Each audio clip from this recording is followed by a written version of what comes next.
Hi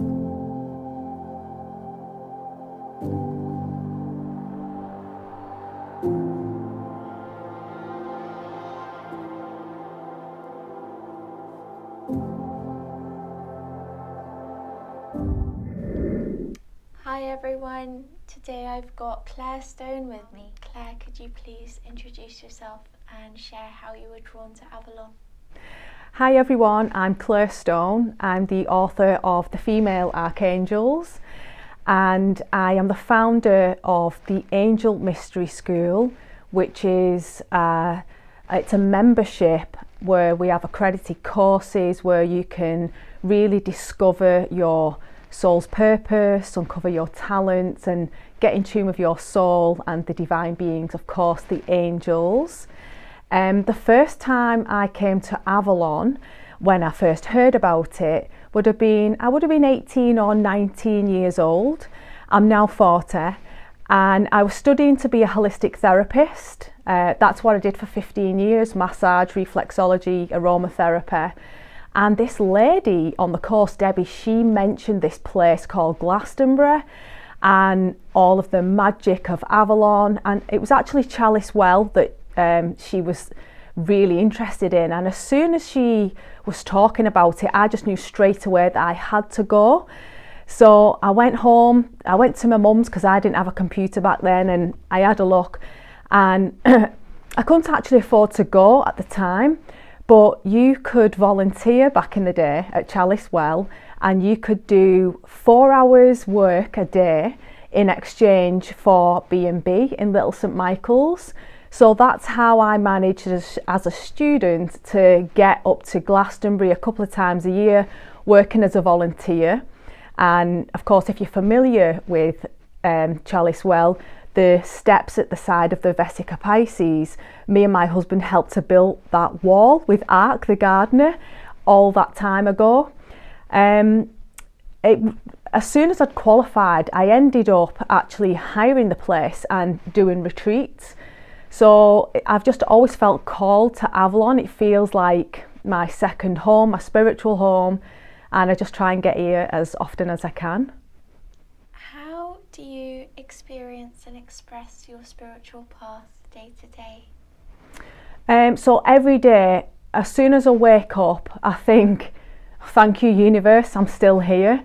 Like, gratitude is a massive part of my spiritual practice. Like everybody, I've had big challenges in life, and like where I am at the moment is just a deep appreciation for what I've got right now.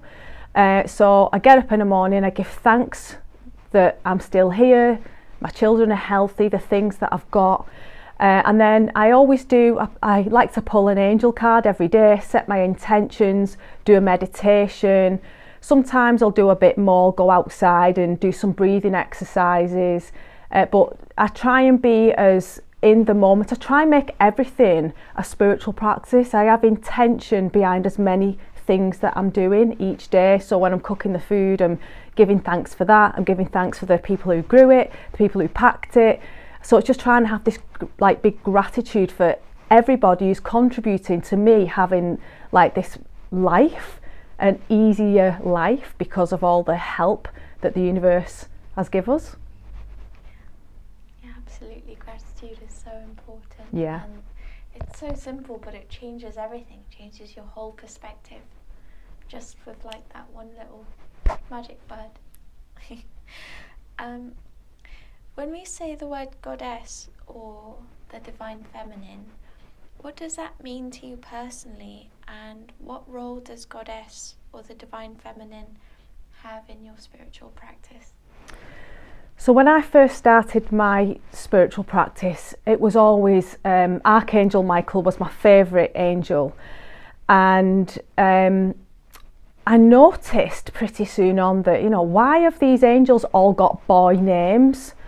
And I really questioned that, because the angels that I knew, in truth, they're androgynous, but they might present themselves as feminine or in masculine form for my comfort. But I wondered why they all had these names, like Michael, he who is like God. In my practice, I've done 20 years Aikido, which is a harmonious martial art. It's using ki, life force energy, to heal people. We create, it's not about destroying or competition. And that's helped me to understand masculine and feminine energy. In the book, I mentioned that, I perceive how I have been raised as a motherless society. So it's been, in a kid of the early 80s, it's been masculine at the top, and still that energy of the suppression of women and our voices not being as important. So it's always been really important to me. There's like the little rebel in me, Sagittarius, that needed to try and help restore the balance between yin and yang, masculine and feminine, God and goddess. So it was quite natural to write the female archangels. In truth, I wish I'd have called it the divine feminine archangels, but it's too late now, because what I am talking about, it's energy. So the masculine energy is when we are logical minded, getting things done, making plans, and then the feminine is that intuition, creativity. And as human beings, we all have those masculine and feminine energies within us, and it's about creating that harmony. My perception of it is we need this harmony of energy to attain spiritual enlightenment, to have that wholeness. So my work is trying to restore some balance in some of the aspects. And one of the things that I've done, which I'm really proud of, is with all the angel names. So like Ariel, people refer to Ariel as the lioness of God. Well, no, she's the lioness of the goddess. So I've put the angel names meaning the angels of the goddess, because that's what they represent, the feminine, our feminine qualities, and those angels help us to explore and express those qualities within us. How does your spiritual practice in relationship to Avalon or the goddess empower you in your sovereignty? I think Avalon, like I said earlier, it feels like home, and when you come here, you can connect to that. It's just a power point of energy, isn't it? I think it just helps you to remember a bit more who you are and what you aspire to become, because I feel like there's a lot of freedom in Glastonbury as well to express. One of my friends took a photo of me. I was actually coming out of the goddess house with these Timberland boots and a black cape with the hood up, like a witch's cape, and she took a photo, and people back where I live, they thought it was so funny to see him with his cape on with the boots. Like, I was like, but you can get away with it in Glastonbury. You can be wherever you want to be, you can be yourself.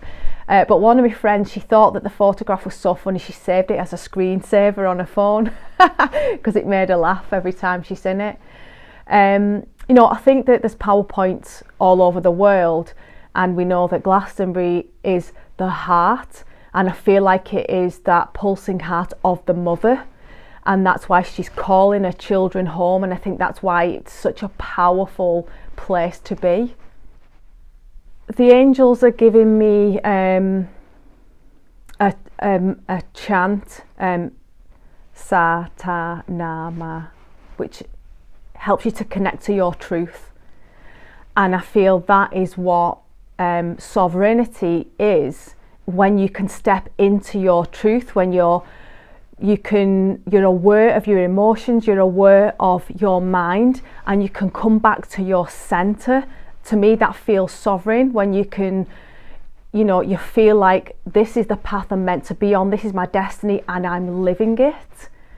That's what I feel. It's and as well, it's reminding me of a crown, and like receiving that crown, which is your halo of enlightenment, that golden halo of enlightenment around you, because you are willing to discover who you are and what your purpose is and live it.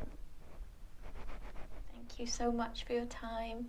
Thank you so much for sharing with us your story and for your wisdom. This has been really, really lovely, and hopefully we'll see you at the conference.